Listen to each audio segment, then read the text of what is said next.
So ngayong araw guys ay magpapalit naman tayo sa naka 34 na carb. So ayan yung key natin na 34. Galing nga pala kay Boss James. Tapos ito yung ipapalit natin na carb, 32mm na SDTP. Galing naman to kay Bogs. Shoutout kay Bogs. Bigay ito sa akin Bogs dati pa. So itong carb na to is 34. Okay naman yung takbo niya dyan, kaso medyo parang sobra eh.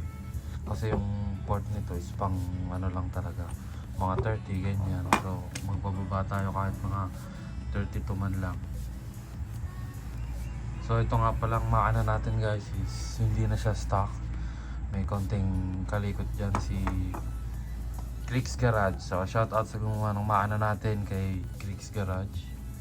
Kung gusto nyo magpa-repaint, pa-forma, modification, engine performance, mag-PM lang kayo sa akin para kay Clicks Garage. So tara, kakalasin na natin yung carb. Kuha lang kayo ng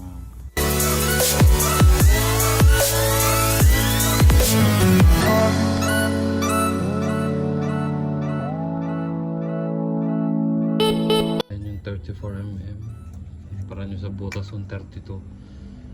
Bakit talaga yung butas si 34. Pero same lang siya sa labas. Pero kung mapapansin nyo itong manipis, ito makapal. Kaya malaking ipa talaga yung dalawang yan. So kalasin natin yung jettings nito.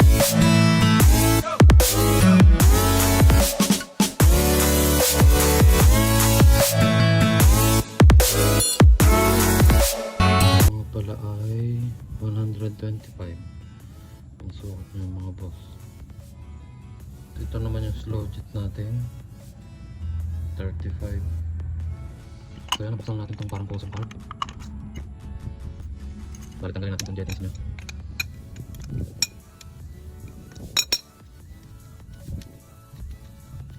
So yan, lagyan natin yung jettings na 135. Ay, 35 slow at 125 main. Tara natin natin ang boss.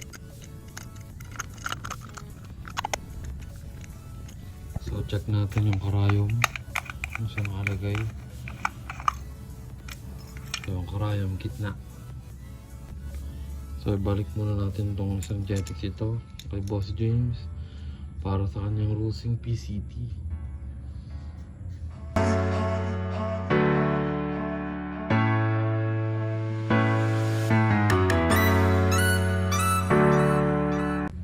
So yung buuin natin itong 34. Tanggalin natin itong sa needle.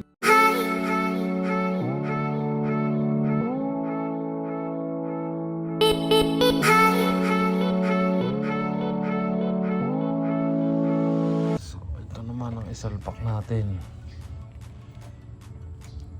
32mm natin na galing kay shoutout kay Boss Bogs.